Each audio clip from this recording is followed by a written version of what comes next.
here, the Frugal Crafter. Today I'm going to show you how to make these I.O.U. gift tags to give to your dad or husband on Father's Day or any other loved one you have. The thing that I love about this, it's kind of like an idea, kind of a take on the old coupon book where you're actually giving somebody back some time, really. I mean, it could be I.O.U. a lawn mowing, or I.O.U. a car wash, or I.O.U. a car vacuum, something like that, that would be really thoughtful and also give your loved one back a little time in their day, because that's a chore they won't have to do. We're going to be working on some craft tags, and they're from our sponsor, Paper Mart. You can find them online at www.papermart.com. You get 50 in a pack. These are super duper handy, and I like that they offer them in a smaller quantity, so you don't have to get 1,000 if you don't need 1,000. We're going to be cutting a shape out of the side with just any basic craft dies. I think the basic shapes work the best, and if you don't have a craft die, you can go ahead and trace a stencil on the edge of your tag and cut it out by hand. Completely up to you, however you want to get that shape out of there. You do not have to use a fancy die, but they're nice if you have them. It's a great way to use them. We're going to use some washi tape and baker's twine, and we're actually going to be saving all of our scraps so that we can cut some of those pieces out of it, and we're going to use a jewelry box for packaging.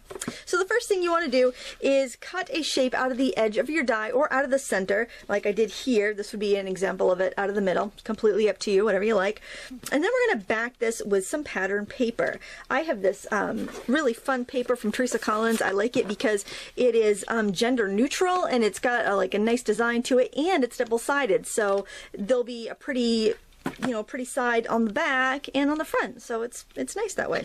And we're just going to use a glue stick to glue this down to our tag.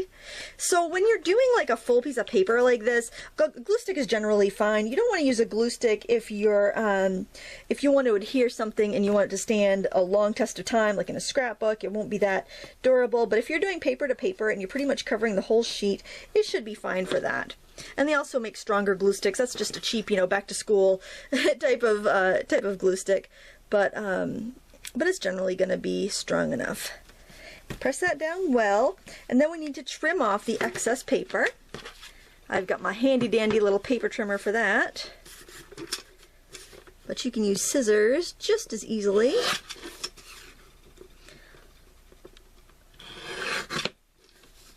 And just trim off the corners.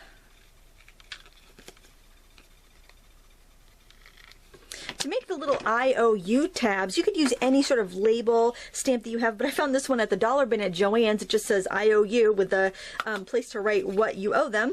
And I'm just going to put that right on there. I actually used a couple of my different dies to cut out different shapes, so I'm going to see what's going to fit better.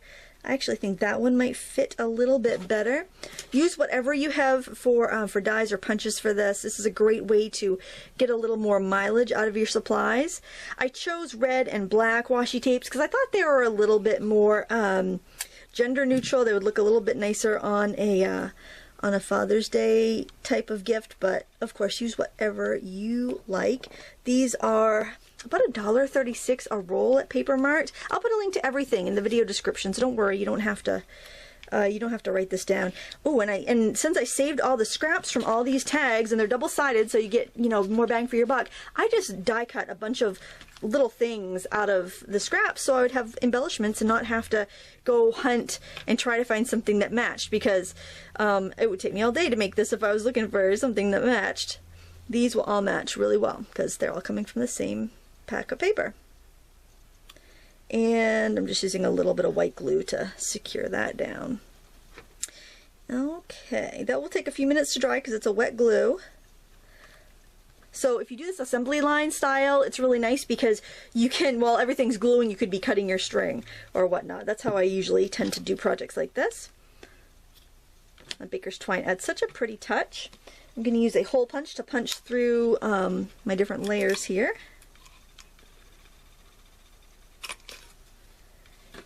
These tags are pre-punched, but once you stick washi tape and pattern paper over it, you're gonna have to punch the hole again. And we'll just tie this on. I like that these can be used as bookmarks later, or really, I don't know, probably use them for other things too, just little decorations. I think they're really cute. And that's all there is to making the tags. So once you have all your tags together, you'll want to go through and fill out the I.O.U. part, and I'll probably give these to the kids and have them like write car wash or things like that, all those chores. And I'm gonna grab this box here, And I took another piece of paper from that same pad of paper, and I'm just going to glue that right down to the top. And since I am doing a full piece here, I'm just going to use a glue stick. And you know, then again, you could take advantage of the fact that glue sticks aren't super duper sturdy, and you could probably peel this off later if you wanted to use the box for something else. These boxes are very affordable.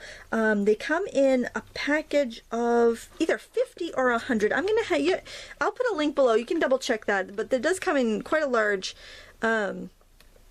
quantity, which is really good if you're doing any craft fairs or you like to have a lot of packaging on hand for gifts and whatnot. Come like the end of the school year, or when it gets time for Christmas and whatnot. And I think these would probably even hold your standard greeting cards too, your A2 size cards, so you could do like gift cards in there too.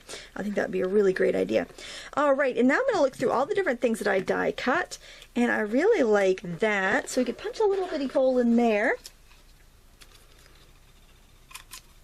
All right, and then we could write to Dad or what have you. Now we can probably want to take the fluff out. I don't know. We'll see how they fit in here. We might want to put the fluff back. Let's see it with the fluff. The fluff will keep it from shaking around. Oh, that's cute. So we could put that in like that, or if you wanted to fill it up with more stuff like candy or other things, you could do that. We're going to take a piece of baker's twine long enough to wrap around this like a gift. The cool thing, though, if you're giving this to somebody that is crafty, is they could save the twine and use it for something else. That's always nice. If you know that your person is crafty, don't double knot your twine so that you can untie it. I hate to waste things. I'm always going around after people do gifts and stuff, and I'll be, grabbing all of the wrapping the tissue paper to use in art, or the pretty bows and stuff like that. All right, and we can take our little tag and string that on, and then you can address it to whoever you want. And that is how you make a lovely, thoughtful little coupon gift set. Or if you have somebody who's an avid reader, you could make it a bookmark set, or whatever you like. I think there's a lot of ideas for this, and I'm sure you can think of your very own. I want to thank you so much for watching today. Please check out our sponsor, Paper Mart. You can find them at www.papermart.com, where we make you look even better. Please give me a thumbs up and subscribe, and until next time, happy crafting.